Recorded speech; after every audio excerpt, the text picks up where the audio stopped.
into the next matchup, Leshar versus Menard. A lot of people have been talking about this group for a reason, but a lot of people have also been saying Leshar might be that dark horse. He's sitting at 1-1, which is a pretty damn good standing here in day 2, but he's going up against the Bull, Menard, two-time champion. Sitting at 2-0, by the way, in a very, very rocky couple of performances. Man, he's dropped some really significant flash knuckles, but still managed to get away with it. I see this matchup as glass half empty, glass half full, to be honest with you, but over time, I think the Lukes have just been dominating this matchup in so many different aspects, and it's much safer for them to play. Chun-Li's got a very fundamental and safe playstyle, but I think Luke, you know, no pun intended, he's just got that much more firepower. That's right, yeah. Any sort of confirm that he can get will lead to a gang of damage. You get to play the perfect knuckle minigame, essentially. But it's not going to be Luke. He's going in with Blanka. I had a feeling about Blanka. this. Excuse me. Yeah, thank you. It's Blanka, not Blanka. All right, anyway. It's region exclusive, it's Blanka. Listen, I had a feeling he'd pick this only because of how dirty he did Valmaster at CPT France offline, and it actually worked really well. So I can actually see this being a thing. I don't know how much high-level Blanka experience Leshar actually has. I think there's a guy called Costco in Korea that uses the character, I think. Maybe. But it's going to be interesting. See how it works out. Slides in. That's free, by the way. It is. Dude, he gets it a lot further than most people think. Yeah. That slide is easily going to blow up the fireballs, but... Already trapped in the corner here for the Oki. There's a throw. Now, Leshar's defensive decision-making has been good so far, so it's going to be put to real work here in a matchup like this. That was beautifully done, too. I love seeing Chun-Li players being able to convert so much off of that stand jab counter. It's one of her strongest tools, too. It's so quick. On top of her having fast walk speed, but she ain't walking anywhere if she's stuck in this corner. A defensive sequence there from Leshar. Checks it with the stand heavy kick into the shout to earth. And all it is one poke away. Ow! That could have been drive rush cancelled for the round. No wall splat yet. He's just going to pile up with it. Word? The reactions with OD electricity? Do that. Hey, listen, when you're ready and you limit the opponent's options and their approach, you can actually check drive rush with a lot more tools than you think. We're so used to seeing it off of normals, but then that was actually so well placed. Oh, what a jump. What a jump in indeed. Into the corner here. What's Menard's defensive choice here? He can firm it if he wants to.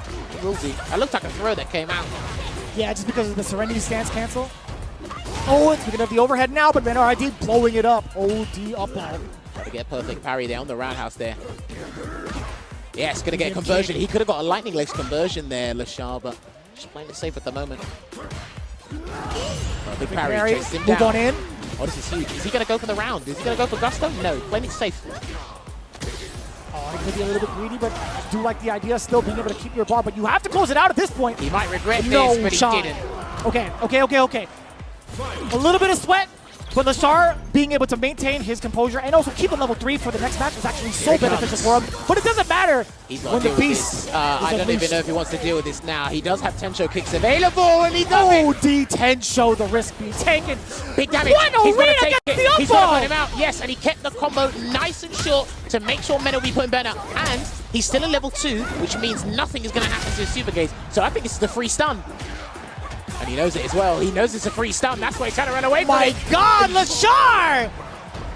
Completely relentless, and that was so, I felt like that was an entire checkmate scenario. Go ahead, Jammerz. I love the situation awareness from both players. Mena knew, I've got nothing, there's no hope left, it's inevitable, let's avoid the stun. Leshar said, okay, let me try 1 or 2 sequences to confirm what you're doing. Yes. And I continued with the combo. I feel like it came from like the first set of counter hits that had come out against Menard. That should be the biggest indicator, even if you can't necessarily see whether it hit or not. When you see that little flag come out of the side, that counter hit's like, you know, he's pressing buttons, he's scared, he knows what's coming up next, so let me just continue on that offense. You're right. You always assume that, I don't know about you, but you always assume that after the first one, you think they're going to stay feet firm planted on the ground. 100%. Because you've taken off like 100%. 30-40%. It's like, no, these guys are stubborn to high heaven. Keep doing it, man. Because, again, they want that driving back to whip. get out of the corner and then potentially try and stun you for all the resources that you've splurged on the scenario. How often have we seen people just hold up in moments where they've gotten hit initially, Precisely. and then people try to confirm that visually and then end up going for something that whiffs because they're still in recovery? That's happened so often, even in the professional stages. All right, it looks like they both had time to sit down and recollect, ruminate, but it looks like Mena is going to stick with our Brazilian beast. And again, he's got the crowds in the back. Leshar, like we said, and even the players in his group respected him to this degree as well. He could be the guy that could change everything up. Drive rush into Serenity to bait something. Wow! Overhead. The first hit. The drive impact. Menard actually walked into it. You saw the standing light kick. Mena's going to have to wake up with a defensive option from this point, and he has to deal with the safe jump. Whoa, he went for the air throw, the fake out the parry. And then OD, dude, this is all Leshar. The perfect KO at match point. And he's almost at 2 bars as well. Menard, one of the biggest things that he could have to initiate his offense is obviously the level 2. We talk about it pretty often. But Leshar, that's the late jump there. Good backdash. He might be able to get the damage and also the corner carry. He could, but it looks like he's going to be doing things out of reluctancy. Ooh. And there is a lovely slide there, look at Coke. And you've noticed that there's been no fireballs, or little to no fireballs this round, just because of that. You make me angry indeed. He's taking straight to the corner here. Let's see if he firms it. He'll firm it this time because of his position. Yeah, he'll take this. 1 game up, 1 round up, he'll take this. The amount of chip damage, also the burnout scenario. Yes. Oh my God! In reaction to the drive impact, let me shake your hand, and also let me meet you with some of these. I got that, man. He's so on point. He's so locked in. With punish. Whoa, that had how much recovery? Huh? He was on the ground, man. I know. He could have done the cow crash cancel as well. I don't know if that made the difference, but the Tensho kick anti-air and 1 more cancel conversion could do it for Leshar here. He'll build the level 2 in time from the combo he does as well. 1 more conversion for Leshar could be lights out, especially with that level 1. Watch your toes. What? He just ate it. He just ate the jump in. I think he's deciding what to do. Level 2 just yet. Try to hold up. No shot. And he's got to cancel to the level 2. He got it again? Hang on a minute. Is he going to do the conversion? The full conversion? No, he went for the mix-up instead. No way! The audacity, 1, to get the reset, and then number 2, Menard going for the high risk, high reward. You got to let him know, baby, this is Street Fighter 6. And no whip punish down the crouching fierce either. Here comes the great defensive sequences from Menard where he reasserts his dominance in this match. He didn't watch his head before. Good trade, I'll take that. Still waiting. These guys are waiting for their dry gauge to replenish, by the way, before they even take any risky action. Here comes the Lightning Beast again. He's going to try and burn him out. Yeah, he's going to try and burn him out. Leshar's got to do the commitment to the parry, and he built so much power of that on top of getting out of the corner. Great defense right now. Good D there from Leshar. What frame trap. There was the frame trap. A slight hezzy from the back medium. Parry. He actually goaded him into taking his turn back, and it actually worked out successfully. Overhead, still connects! Mena has only got 2 options here, and is he going to guess correctly? He does. Perfect parry, but it bounces! He bounces off of the stop! He's got the level 2! Leshar takes it down 2-0 with an excellent call-out against the parry!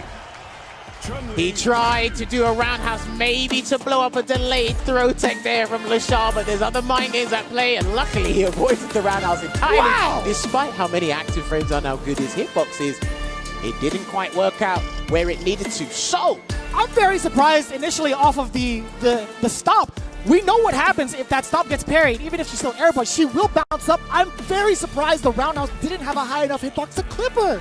Yeah, well, I mean, you could always ask for a bigger hitbox behind Blanka's head, but we don't. No, we don't. We're not going to ask. We're not going to ask for that. I mean, no, stop. Hey, relax. Replay time. But no, honestly, again, lovely back and forth rally adaptation between the 2 guys. Mena was taking the risk where he needed to. I love the way he's checking drive rush with the roundhouse that we saw from next to the LCQ. He even checked it with the X electricity. He even tried to goad Leshar into doing certain defensive decision making, not just only to win the round, but to psychologically win that warfare as well. But Leshar, dude, I can tell he has an abundance of experience in this matchup. He looked extremely comfortable regardless, even dealing with the level 2 install. Yeah. Even some different looks. You saw a hit off of that back fierce and still went for the throw to kind of throw off Menard. And I think that's what really made some of his frame traps extra effective. But more often than not, I will say his defense, Leshar's defense against the level 2 has been superb. Initially, he was willing to just take it. He's like, you know what, I'll get the blocks done. I'll get this burnout. It's fine, I'll take the chip damage. But what he did in the following rounds that happened afterwards, man, It was so impressive. That exact sequence right here is like, you know what? I'm willing to take all of it. I dare you to drive impact me. I'll get all my drive gauge back anyway. I'm not going to fear too much damage in the corner. But this is the thing as well, and I see a lot of high-level players do this. They'll accept being put into burnout 100%. if they have an invincible super that can deal with the DI, and then what they'll do, again, utilize the special cancelable normals, and they'll get you to think, yeah, okay, he's not going to be ready to deal with my DI here, and they'll cancel that button. You think, gotcha, right at the last second, canceling out level 2 here. And then again, there were so many things Leshar did that probably threw Menard off slightly, but he still kept himself in the dogfight. And then again, I love this. Certain times people will literally just press buttons, spacing traps, whatever you want to call it. They will press buttons to goad you into taking your turn back to kind of steal the parry. Again, and this right here, boom. Look how it whiffs just around the character. That is insane. I don't blame him for doing that because, Nobody does. again, like hypothetically speaking, if we were just to go back and do that in training mode, you could have probably tried to dash under, run away. He probably maybe could have tried an air throw because Blanka does have an air throw. There's so many things you could have done, but I think anybody would have tried, especially with the mind game they're playing from that parry situation from the safe jump. I think anybody would have pressed roundhouse there to try and get that. Yeah, you're thinking to yourself, she's still going to be airborne. Most people would know that. Obviously, they're going to know this at this stage. So you're thinking to yourself, I got an anti-air.